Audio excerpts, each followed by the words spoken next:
ಭಾನುಪ್ರಿಯಾ ತಮ್ಮ ಸುಂದರ ಕಣ್ಣುಗಳಿಂದ ಎಲ್ಲಾ ಭಾಷೆಯ ಪ್ರೇಕ್ಷಕರ ಮನಗೆದ್ದ ಕಲಾವಿದೆ. ಸಿಂಹಾದ್ರಿ ಸಿಂಹ, ಕದಂಬ ಸಿನಿಮಾಗಳಲ್ಲಿ ಸಾಹಸ ಸಿಂಹ ಡಾಕ್ಟರ್ ವಿಷ್ಣುವರ್ಧನ್ ಜೊತೆ ನಟಿಸಿ ಕನ್ನಡಿಗರಿಗೂ ಪರಿಚಿತರಾಗಿದ್ದಾರೆ.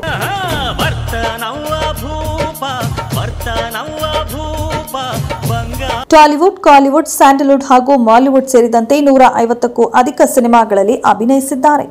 ಭಾನುಪ್ರಿಯಾ ಅವರ ಓದುವ ಸಮಯದಲ್ಲೇ ಸಿನಿಮಾ ರಂಗಕ್ಕೆ ಪ್ರವೇಶ ಮಾಡಿದ್ರು.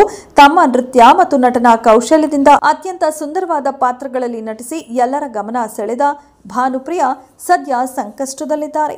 ಅವರ ಜೀವನದಲ್ಲಿ ಕೆಲವು ಅನಿರೀಕ್ಷಿತ ಘಟನೆಗಳ ಬಗ್ಗೆ ನಿರ್ದೇಶಕ ಅಲಪ್ಪಿ ಅಶ್ರಫ್ ತಮ್ಮ ಯೂಟ್ಯೂಬ್ ಚಾನೆಲ್ನಲ್ಲಿ ಹಂಚಿಕೊಂಡಿದ್ದು ಸಿಕ್ಕಾಪಟ್ಟೆ ವೈರಲ್ ಆಗುತ್ತಿದೆ. ಭಾನುಪ್ರಿಯಾ ಅವರು ಈ ಹಿಂದೆ ತೆಲುಗು ಮಾಧ್ಯಮವೊಂದಕ್ಕೆ ಸಂದರ್ಶನ ನೀಡುವಾಗ ತಾವು ಸ್ಮೃತಿಹೀನತೆಯಿಂದ ಬಳಲುತ್ತಿರುವುದಾಗಿ ಹೇಳಿಕೊಂಡಿದ್ದರು. ಅವರ ಮರವು ಎಷ್ಟರ ಮಟ್ಟಿಗೆ ಇದೆ ಅಂದರೆ ನಟಿಸಲು ಹೋದಾಗ ತಮ್ಮ ಸಂಭಾಷಣೆಗಳನ್ನು ಮರೆತು ಬಿಟ್ಟಿದ್ದೆ ಎಂದು ಹೇಳಿದರು. ಬಹುಶಃ ಭಾನುಪ್ರಿಯಾ ಅವರು ಈ ಹಿಂದೆ ಚಾನೆಲ್ಗೆ ಹೇಳಿರುವುದನ್ನು ಸಹ ಮರೆತಿರಬಹುದು.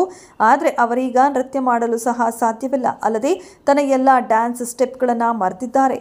ಶ್ರೀವಿದ್ಯಾ ಅವರಂತೆ ಭಾನುಪ್ರಿಯಾ ಅವರು ಸಹ ಡ್ಯಾನ್ಸ್ ಶಾಲೆಯನ್ನು ಪ್ರಾರಂಭಿಸಲು ಬಯಸಿದ್ರು.